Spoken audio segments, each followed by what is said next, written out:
mix of oil and water, a reason to celebrate for people here in Morgan, Louisiana. At the 75th Annual Shrimp and Petroleum Festival, partygoers don't want to hear a bad word said about either of the region's big industries, even after the Deepwater Horizon explosion and the subsequent oil disaster. I'll eat anything. I was born and raised here. I'll eat anything out of the water over here. Anything, everything. I eat turtle, shark, you name it, I'll eat it. Everything is fantastic. The food is excellent. We've had no repercussions of them at all. It's really good. 1 in every 5 jobs in Louisiana are tied to oil, and it's an industry omnipresent in society. But not everyone believes all is well. Meet Kindra Arneson. After the oil spill, she became the community liaison officer for BP, but she's not impressed with its response. I mean, this is my people down here, and this is my marsh. It's my Gulf. You know why? Because it's my God-given right and my heritage. I think they thought they might be able to convince me that they were doing a good job and then I could go back to the community and voice that. However, that's not what happened. A fisherman's daughter and fisherman's wife, Kindra has grown up on the Gulf and fears for the future and indeed her family's finances. The fishing industry brings in some $2.5 billion a year to Louisiana. Determined to find out how bad the area has been polluted, Kindra has taken matters into her own hands and is going along the Gulf getting air and water samples, which she collects with precision. 2907.5. Okay. Noting the GPS coordinates of where each sample is taken and the time and date it was obtained, Kindra wants evidence she and others can rely on. Be sending one of the same sample to 2 different labs just to make sure the labs are in check. Scientist and Professor Linda Hooper-Brie is also determined to get to the heart of the pollution. She joins Kindra for the day to see what the citizen scientist has noted in the bayous she was born into. A specialist in marshland and their ecosystems, Linda wants to get at the grasses, but access isn't easy. When she asks the captain of this boat if they can get closer, he says the Coast Guard would run them out quickly. Access is denied for the majority of people who want to cross the boom. The response group, comprised of BP and government representatives, only let pre-approved staff enter. A measure, they say, to protect the environment and prevent the petrol from spreading farther. For these women, it's a denial of their right to carry out research. They try all means to get nearer, and slightly further on, spotting a patch of polluted marsh with no one around, they convince the boys to let them get a little bit closer. And Kindra doesn't hesitate to get stuck in. Let me see that box. Jesus Christ, this shit's tough. Oh yeah, we had to. These oiled reeds are still well rooted, but Kindra is determined to get a sample and knows she needs to act fast. Her gloves are off. Your balance, or should I continue to kind of hang on to your feet? I got it? Yep. They're in that bag right there. This one right here? Yep. I just jumped up there quick and grabbed it because I wanted to hurry up before anybody passed over. I didn't think about the gloves. See how thick this shit is? As much as this might not feel good. We got to get out of the marsh. I hear a chopper. We out? Good. Circling overhead, a helicopter that all aboard this boat assume is BP surveillance. Thank you so much. With their samples stored in opaque bags, these rebel researchers decide to call it a day. Linda heads back to her laboratory in Baton Rouge, and Kindra to her family in the fishing town of Venice. Either they're getting ready to go back. That's Eric Tizer. He is a local whose family's been here for centuries. Kindra hasn't seen her family or friends much since the oil spill, so moments of diversion are warmly welcomed despite the rain. Come on, sit right here, dude. Right here. Come on. It don't matter. Come on, Karen. Look at Mommy. Look up at Mom. But even oversized alligators can't wipe away the worries of locals here, worries they feel they can't even talk about. I see a lot of things out in the bayou that I really don't want to talk about. You know, they got dead fish just floating up everywhere. Eric doesn't want to talk, but he has already said more than most are willing to. In this region, it's no secret that BP has bought the silence of many. We approach a group of shrimpers who have been employed to work on the cleanup.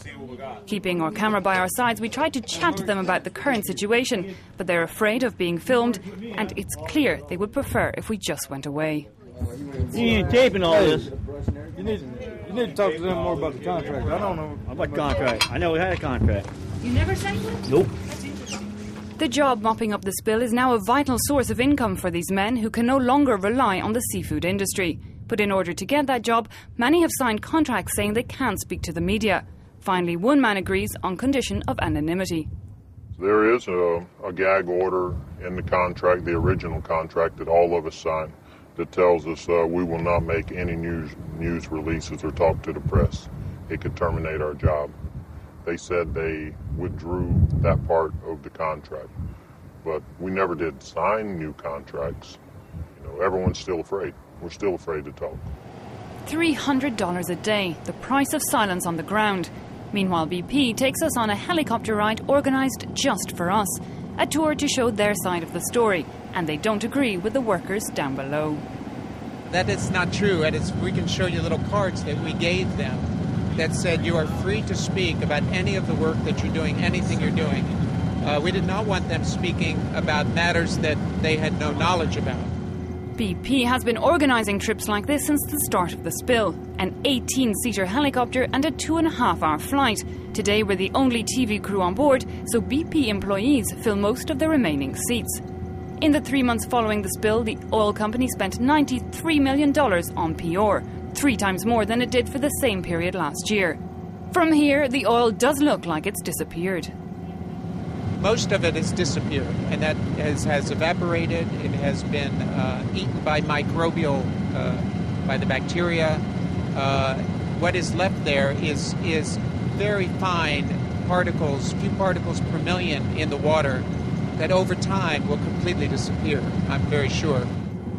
However, a number of scientists now worry that the pollution is lurking beneath the surface. Like the workers on the ground, a lot of specialists don't feel very free. There are questions over the level of confidentiality BP is requiring from its expert witnesses, notably concern about a contract that requests them to talk to the petroleum company only, something BP denies. Is this part that says that for 3 years that they can't publicize any of their research? I think this was one of the early contracts, apparently. I'm not familiar with this particular one, but I'm not aware of any restrictions. Lawyer Robert Wigill, however, is familiar with this contract and is worried about what he sees as excessive restrictions. In the 20 years he's been practicing, he says he's never seen anything quite like it. It's unusual in at least 3 different ways that are different from anything that I've ever seen. The restriction on publishing is unusual. The restriction on doing any work for anyone else in the subject area, that's unusual.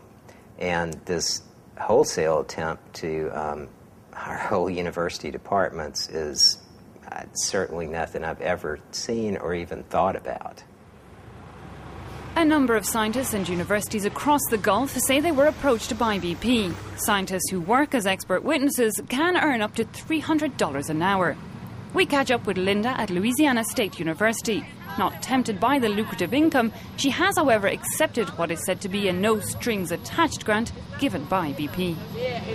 LSU has received some money from BP, and like I said a minute ago, I did receive one of those grants, but it is totally...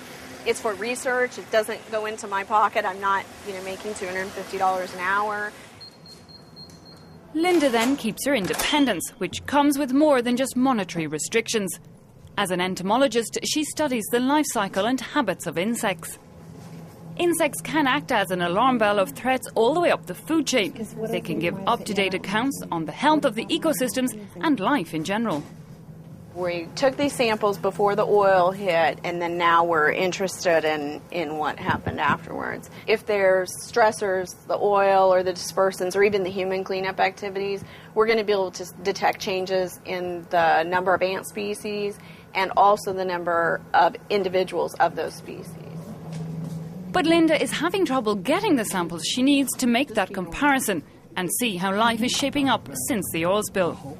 Her PhD student Juan Chen has already been stopped.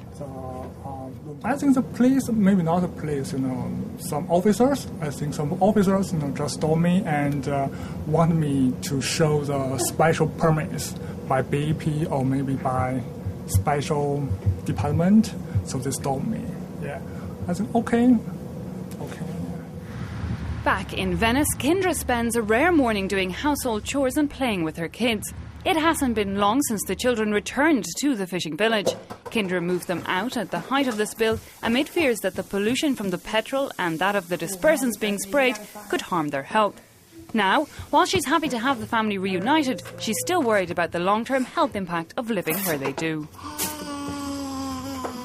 I'm glad that the kids are happy and they're back.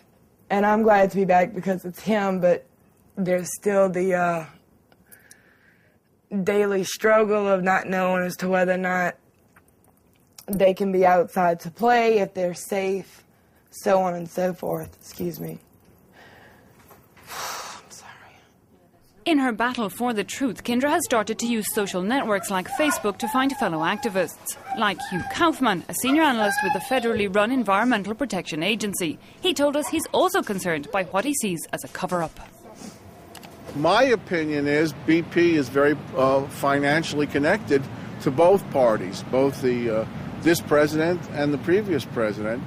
And my concern is that when any company is that powerful, the government doesn't do its job as well as it does with companies that aren't so powerful. It's clearly not easy on any level to weigh in against powerful multinationals. As locals on the coast remember the anniversary of Katrina, it's hard to sustain the energy needed to overcome another disaster, and this time a man-made one. But there remains a few determined women. This photographer is trying to put together a book with snaps of those affected and captions of their thoughts running alongside. A book to publish the truth because few are as outspoken as Kindra. I'm impressed. Why? Because she's taken risk for what she believes in. Kindra Arneson, a 33-year-old mother of two who takes risks and is starting to get recognised for it. For her caption, Kindra notes that her life has been turned upside down by the oil spill, but she's determined to keep fighting until she knows the truth and that those responsible are held accountable.